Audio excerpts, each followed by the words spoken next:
ചാടിക്കേ. 1 മതിയാ? നീ ഒരു ചാട്ടല്ലേ ചാടിയുള്ളൂ. ചാടിക്കേ. 2 3. 3. അയ്യോ ഒന്ന് ആരോഗ്യത്തോടെ ചാട് കുഞ്ഞെ. പോരാ, നല്ല ഇതാ ഈ ഉയരത്തിൽ ചാടിക്കേ. ഇനി എനിക്ക് ചാടാൻ വയ്യമ്മ. അതെങ്ങനെ വയ്യെന്ന് പറഞ്ഞാൽ എങ്ങനെ ആവും? ഇങ്ങനെ നല്ല ഉയരത്തിൽ ചാടി പഠിച്ച് പ്രാക്ടീസ് ചെയ്താൽ മാത്രമേ സ്കിപ്പിംഗ് റോപ്പിന്റെ മത്സരത്തിന് ചേരാൻ പറ്റുള്ളൂ. ഞാൻ ഓട്ടത്തിന് ചേർന്നാ പോരെ? ഞാൻ ഓട്ടത്തിന് ചേരണ്ട, നീ സ്കിപ്പിംഗ് റോപ്പിന് ചേർന്നാ മതി. ചാട്. 1 2 3. അയ്യോ മതി. ഈ ഓട്ടം ചാട്ടം എന്നൊക്കെ പറയുന്ന സകലോരും ചേരുന്ന ഐറ്റമാണ്. ഈ സ്കിപ്പിംഗ് റോപ്പിലാണെങ്കിൽ ആരും അങ്ങനെ അധികം ചേരത്തില്ല. നിനക്ക് വിൻ ചെയ്യാം. ഞാൻ ഓട്ടത്തിന് വിൻ ചെയ്യാം. നോ. Come on, jump. ചാടുവണേ. 1 2 3. മതിയാ? പോരാ. എടി നീ ഇങ്ങനെ അവളെ ഫോഴ്സ് ചെയ്യാതെ അവൾക്ക് ഇഷ്ടപ്പെട്ട ഐറ്റത്തിന് ചേർക്ക്. പ്രശോഭേട്ട, ഇതിലെങ്കിലും ഒന്ന് ഇടപെടാതിരിക്കോ? ഞാൻ ടീച്ചറോട് സംസാരിച്ച എല്ലാ കാര്യങ്ങളും മനസ്സിലാക്കിയിട്ട് തന്നെ അവളെ ഇതിനകത്ത് ചേർത്തിരിക്കുന്നത്.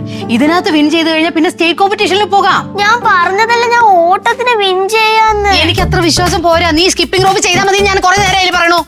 അച്ഛാ മോളെ നീ പോയി റെസ്റ്റ് എടുക്കുക, ബാക്കി നമുക്ക് പിന്നെ നോക്കാം. എടി നീ ആരെന്നാണ് നിന്റെ വിചാരം? നിനക്ക് സ്പോർട്സിന്റെ ABCD എന്തോന്നറിയാമോ? അയ്യോ, സ്പോർട്സിൽ ABCD ഇല്ല. SPORTS അതാണ് അതിന്റെ സ്പെല്ലിംഗ്.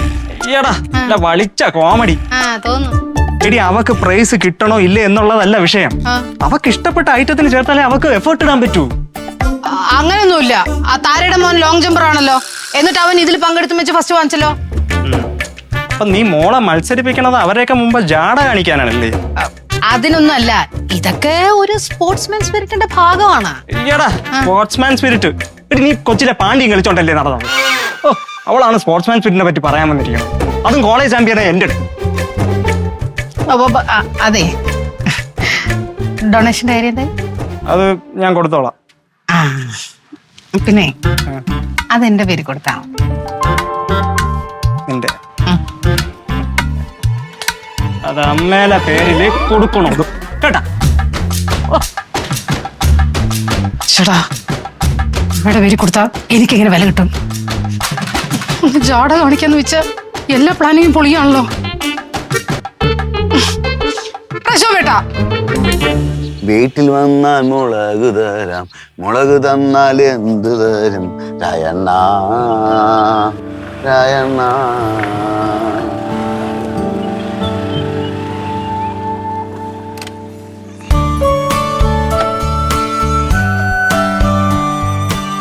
എന്താണ്? എന്ത് എന്നെ ആദ്യമായിട്ടാണ് കാണുന്നത് നിങ്ങൾ? നിന്റെ അടുത്തല്ലടാ, ഞാൻ സുരഭിയോട് ചോദിച്ചത്. സുരഭി ആദ്യമായിട്ടായിരിക്കും കാണുന്നല്ലേ? നീ മിണ്ടരുത്, ഞാൻ അവിടെ ചോദിക്കല്ലേ. പിന്നെ പ്രതീക്ഷ കുഞ്ഞ് പോയപ്പോ എനിക്ക് വരണമെന്നുണ്ടായിരുന്നു, പക്ഷെ കൊച്ചമ്മ വിട്ടില്ല. സാരല്ല മുത്തോണ്ണ. പിന്നെ പ്രതീക്ഷ കുഞ്ഞ് പോയിട്ട് വിളിച്ചായിരുന്നാ? മെസ്സേജ് അയച്ച്, വിളിച്ചില്ല ഇതുവരെ. നീ പ്രതീക്ഷ കുഞ്ഞ് അങ്ങ് പോയല്ലോ, ഇനിയിപ്പോ ഇവിടെ വന്ന് നിന്നൂടെ? നിക്കാൻ വേണ്ടിയാണ് വന്നത്. ബാഗ് കണ്ടില്ലേ? ഓ രക്ഷപ്പെട്ടെന്റെ ദൈവമേ, എന്റെ പ്രാർത്ഥന ദൈവം കേട്ട്. ഇനി എനിക്ക് പകുതി ജോലി ചെയ്താൽ മതിയല്ലോ. ഞാൻ പോയി അമ്മയെ കണ്ടു. ഓ കണ്ടിട്ടോ, ഇപ്പൊ കുറച്ചു ദിവസം കൊണ്ട് പുറത്തിറങ്ങല്ല, മുട്ടിന് വയ്യ. നീ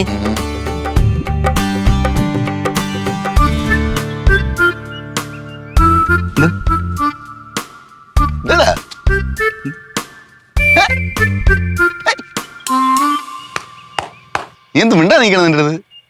നിങ്ങളല്ലേ പറഞ്ഞ എൻ്റെ അടുത്ത് മിണ്ടണ്ടോ? പറഞ്ഞാ കേക്കണ ഐറ്റം. കൈയ്യെട്. എന്താടാ നിങ്ങളടുത്തൊന്നും അധികം സംസാരിച്ചുകൂടാ. എന്ത് കാര്യം? നിങ്ങൾ അപ്പോഴപ്പോഴും വിഷയങ്ങൾ മാറ്റുന്ന ആളാണ്. നമ്മളൊക്കെ പാവമാണ്. ബാബുണ്ണ അതാര്? പാവണ്ണാന്ന്. എന്ത് കാര്യം പറയുള്ളൂ? എടാ നീയേ ഈ പ്ലംബിംഗ് പണിയൊക്കെ നിനക്കറിയല്ലേ? നേരത്തെ ചെയ്തിരുന്നു. എന്ത് നിന്നെ കൊണ്ട് എനിക്കൊരു ആവശ്യമുണ്ട്, വാ. ആണാ പൈസ ഇടുന്ന പരിപാടിയാണോ ഞാൻ ചെയ്യുള്ളൂ? പൈസ തരാടാ. ഞാൻ കഴിപ്പിക്കാനാണ്? അല്ലടാ, വാടാ. എന്തൊരു കംപ്ലൈന്റ്? അതെനിക്കറിയാവുന്ന നിന്നെ വിളിക്കൂ, നീ ഇങ്ങോട്ട് വാ. ഫ്ലവേഴ്സ് ഒരുക്കുന്ന കാഴ്ച വസന്തം യൂട്യൂബിൽ പ്രേക്ഷകർക്ക് ലൈവായി കാണാം. ഫ്ലവേഴ്സ് കോമഡിയിൽ ജോയിൻ ചെയ്യൂ, ആസ്വദിക്കൂ.